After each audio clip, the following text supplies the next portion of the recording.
اللہ کی قسم چپ رہنے میں جو لذت پاؤ گی نا، پی جا ایام کی تلخی کو بھی ہنس کے ناصر، غم کو سہنے میں بھی قدرت نے مزہ رکھا ہے۔ چپ رہنے میں اتنی عافیت ہے جس کی انتہا کوئی نہیں۔ غصے کو برداشت کریں اللہ کے واسطے، غصے کو پینا سیکھیں، اپنے لہو کے گھونٹ پی، زخم پہ زخم کھا کے جی، آہ نہ کر لبوں کو سی، عشق ہے دل لگی نہیں، معاف کرنا سیکھ لو،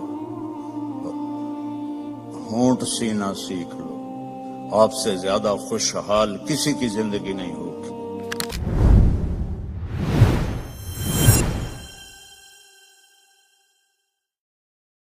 غصے کو برداشت کریں اللہ کے واسطے، غصے کو پینا سیکھیں،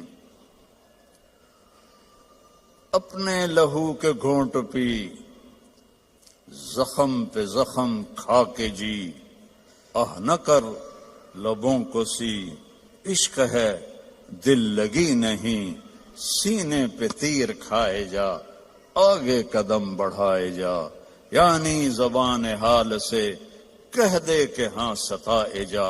اللہ کی قسم چپ رہنے میں جو لذت پاؤ گی نا، پی جا ایام کی تلخی کو بھی ہنس کے ناصر، غم کو سہنے میں بھی قدرت نے مزہ رکھا ہے۔ چپ رہنے میں اتنی عافیت ہے جس کی انتہا کوئی نہیں۔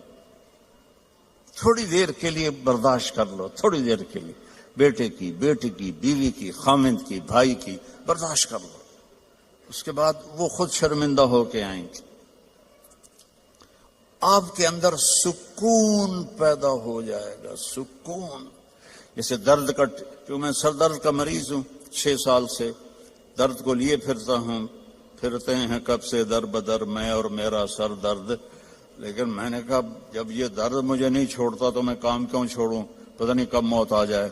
تو وہ جب وہ ٹیکا مجھے لگاتے ہیں تو میں کہتا ہوں اے، اور اس کی جو وہ دوا ہے نا وہ اندر جا کے بہت درد کرتی ہے، لیکن تھوڑی دیر بعد جب میرا سر کا درد چلا جاتا ہے میں کہتا ہوں الحمدللہ، یہی میں آپ کو ٹاسک دے رہا ہوں، چپ رہنا سے۔ اور ایک اپنے گھر کا اور لطیفہ سناتا ہوں۔ ہماری دھوبن تھی ماسی شریفہ، ایڈی موٹی، قد چھوٹا، خطرناک کام میں، موٹے بھی ہوئے چھوٹے بھی ہوئے، وہ تو بندوق کی گولی ہے۔ تو وہ آئی میری بہن کے پاس، بی بی اے میری نوواں میرے نال بڑا لڑدی ہیں، یہ میری بہو ہیں بہت لڑتی ہیں میرے ساتھ، میں نے ایسا تعویذ دے کہ میری یہ نوکر بن جاؤں، لڑتی آپ تھی، مجھے ایسا تعویذ دے کہ ساری میری نوکر بن جائے۔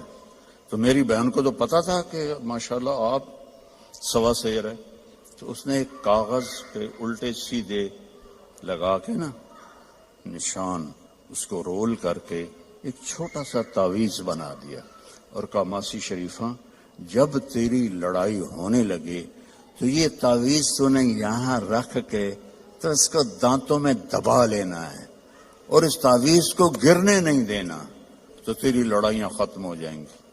اب آپ سمجھ گئے ہوں گے کہ میری بہن نے کیا کیا، اسے چپ کرانے کے لیے۔ اب ہمارے ہاں تعویذوں کا بڑا مانا جاتا ہے، تعویذوں کو۔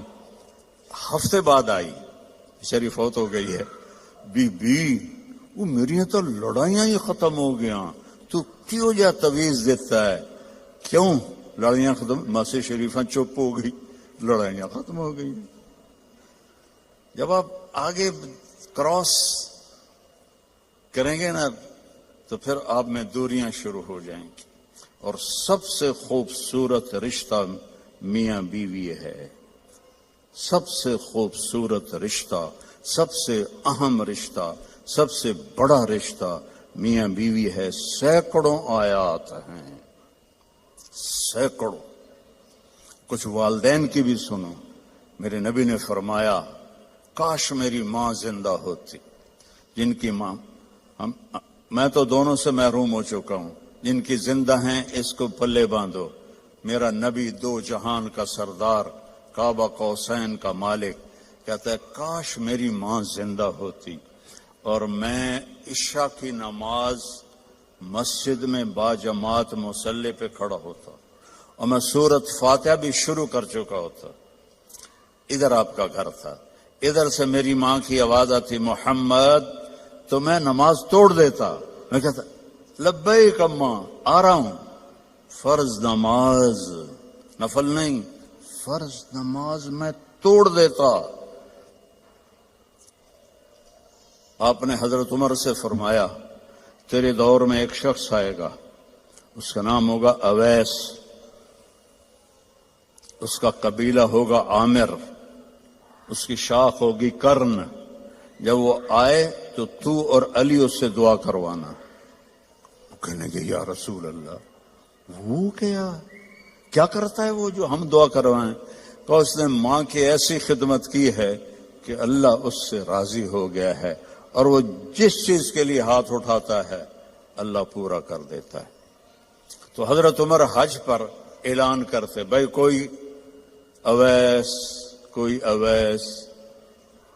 کئی سال گزر گئے تو آخر ایک سال آپ نے سارے حاجیوں کو اکٹھا کیا اور کہا بھائی یمنی کھڑے رہو باقی بیٹھ جاؤ. تو یہ سارے بیٹھ گئے، یمنی کھڑے رہے. پھر آپ نے فرمایا عامر قبیلے والے کھڑے رہو باقی بیٹھ جاؤ. سارے بیٹھ گئے، تھوڑے سے کھڑے رہ گئے. پھر آپ نے فرمایا کرن کی شاخ والے کھڑے رہو باقی بیٹھ جاؤ. تو ایک آدمی کھڑا ہوا. آپ نے فرمایا تم کرنی ہو؟ کچھ اویس کو جانتے ہو؟ ہاں.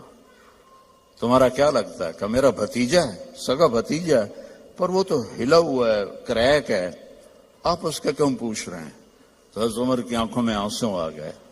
کریک وہ نہیں، کریک تو ہے، یہ بتا ہے کہاں؟ کہا میں نے اس کو اونٹ چرانے کے لیے بھیجا ہے عرفات کی طرف. تو آپ نے حضرت علی کو ساتھ لیا اور بھاگم بھاگ اونٹ پر عرفات پہنچے.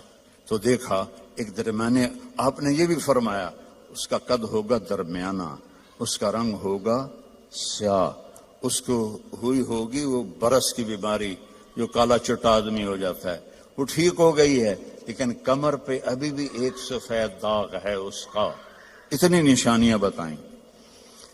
تو جب یہ دونوں حضرات پہنچے تو دیکھا تو وہ اویس ایک درخت کے نیچے نماز پڑھ رہے تھے اور اونٹ چر رہے تھے. یہ دونوں بیٹھ گئے پاس.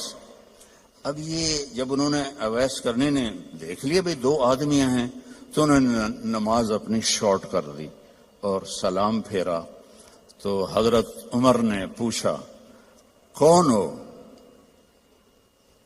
کہنے لگے مزدور ہوں، مزدوری کرتا ہوں.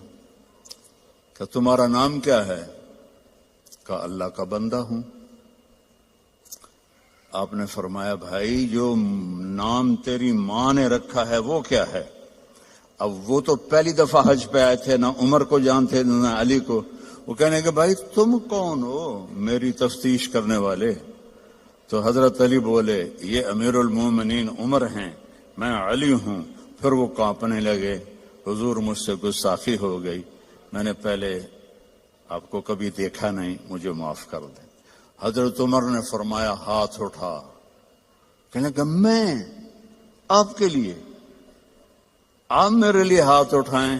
کہ نہیں، ہمیں ہمارے نبی نے فرمایا تھا کہ اویس آئے گا، وہ جب ہاتھ اٹھاتا ہے تو کبھی خالی نہیں آتے کہ اس نے ماں کی خدمت کر کے وہ مقام پایا ہے. نہ جہاد سے، نہ روزوں سے، نہ حج سے، نہ زکوٰۃ سے، نہ نفلوں سے، نہ ذکر سے، نہ تلاوت سے، نہ سخاوت سے، ماں کی خدمت سے. اور ایک اور حدیث سناتا ہوں. جب جنتی جنت میں جائیں گے نا اور جنت کے دروازے کے قریب ہوں گے تو اللہ تعالیٰ فرمائے گا سارے چلے جاؤ، اویس کو روک دو. تو وہ گھبرا جائیں گے، تو کہیں گے یا اللہ مجھے کیوں روکا ہے؟ ماؤں کی قدر کر لو اگر زندہ ہیں، مر گئی ہیں تو ان کی قبر پہ جایا کرو. باپ زندہ ہیں تو قدر کر لو، مر گئے تو ان کی قبر پہ جایا کرو. تو اللہ فرمائیں گے اویس پیچھے دیکھو. جو پیچھے دیکھیں گے تو جہنم کے لوگ ایمان والے جو جہنم میں ہیں، تو اللہ تعالیٰ فرمائیں گے اپنی انگلی کو پھیرتا جا،